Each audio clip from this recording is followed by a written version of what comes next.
Hi everyone. Today I will be talking about the advances in our work called Novel Applications for Electrogenic Communities, Synthesis of Graphene Electrodes. We are a multidisciplinary group and belong to different institutions. Casnier Aurelien, Pedano Laura, and Prado Helen belong to Comisión Nacional de Energía Atómica, and Curchet Gustavo and I to the Universidad Nacional de San Martín. Bioelectrochemical systems are systems that allow energy extraction from electrogenic microorganisms. They consist in an anode, which is colonized by bacteria, connected to a cathode, so electron circulation is possible. This cathode may or may not be also colonized by bacteria. These microorganisms have the unique capability of respiring solid extracellular compounds, including electrodes. They oxidize organic matter and obtain energy, catalyzing the transference of the electrons through a respiratory chain to a final acceptor outside the cell. BES can be used to produce hydrogen, for bioremediation of organic pollutants in wastewater. We are currently working on this too. Also, desalinization and electrosynthesis of diverse products. A limitation of the BES is the low rate of charge transfer from the bacteria to the electrodes. This is why it's important the development of materials for electrodes that are conductive, biocompatible, and commercially available at low cost. Carbon is usually used because it meets these conditions. For example, graphene electrodes have been used in best. These are carbon materials with sp2 hybridization, but are laminar and not ideal for bioelectrochemical systems. Therefore, our group worked on the synthesis of hydrogels. These have a tridimensional structure where the sheets form macropores. This way, they have a larger surface. Hydrogel synthesis is a complex process, dependent on temperature, ionic force, and time, among others. There are several ways for graphene obtentions. According to the method, it can have high quality with only sp2 hybridization, or can have imperfections, and functional groups appear. Besides, the cost and amount of material obtained changes according to the method. For BES applications, imperfect graphene is preferred because bacteria have a better attachment to this than to the pristine one. In previous work, we modified the method of Marcano for obtention of reduced graphene oxide from graphite. The hydrogel formed self-assemblies on stainless steel. This electrode was used in a BES, and we saw not only higher efficiency than to a common graphite electrode, but also that the bacteria reduced the hydrogel even more. This is why the aim of this work was to improve the synthesis and use electrogenic communities for graphene oxide reduction. This way, we could obtain process-specific electrodes by using different electrogenic communities, each specialized in a particular process. For example, metal reduction or hydrogen generation. If the bacteria are already integrated into the electrode, the process could be even more efficient. For the biological synthesis of reduced graphene, we use an electrogenic community selected from the sediments of a polluted wetland located in Rio Negro, Argentina. This wetland contains high uranium levels, among other contaminants.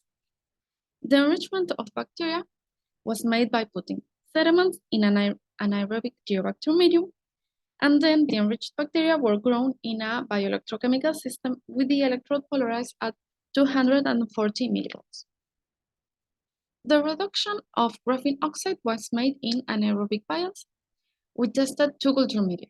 The first was a rich one and not defined that included tryptone, peptone, and yeast extract.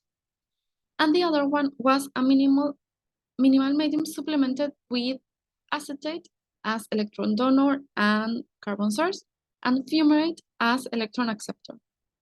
We used two concentrations of fumarate. 35 millimolar is the regular concentration, and 3.5 a lower one. Bacteria were inoculated at 10%, and we added 0.14 milligrams per milliliter of graphene oxide. Also, conditions without bacteria or without graphene oxide were made as controls. The hydrogel obtained was studied by scanning electron microscopy, Raman, and Fourier transform infrared spectroscopy. We follow the reduction process by visual inspection to avoid the disruption in the hydrogel formation. The first sign of reduction is the change of color from brown to black. Then, when there were signs of formation, we did the inversion test. We spun the vial around and see if the hydrogel maintained its form. At 48 hours, we saw signs of reduction in every condition with bacteria. After 7 days, a hydrogel was formed in the condition with higher fumarate content. This is the one shown in the picture. We also saw reduction in the rich medium, but it was only in a colloidal form. The hydrogel didn't form. And finally, after 15 days, a hydrogel was formed in the vial with lower fumarate content. But this was less assembled than the other one, and that's why we chose the best hydrogel obtained to continue with the studies.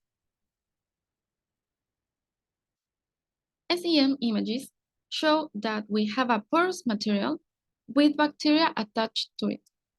And it's interesting that the bacteria are not only attached, but they are even inside the structure. They're integrated to the hydrogel, and this is very important for future applications.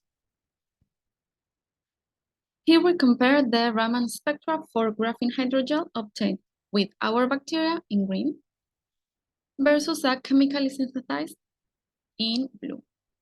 We also have graphene oxide and the bacterial culture as controls. In Raman spectroscopy, the G band is associated with bond stretching of the sp2 carbon pairs, while the D band is observed in all disordered carbon materials. So the DG ratio indicates us how ordered is the material. We can see that both chemical and bacterial hydrogel have almost the same DG ratio. Besides, a common feature of reduced graphene oxide is the presence of oxygen-containing functional groups. These groups can be detected by infrared spectroscopy.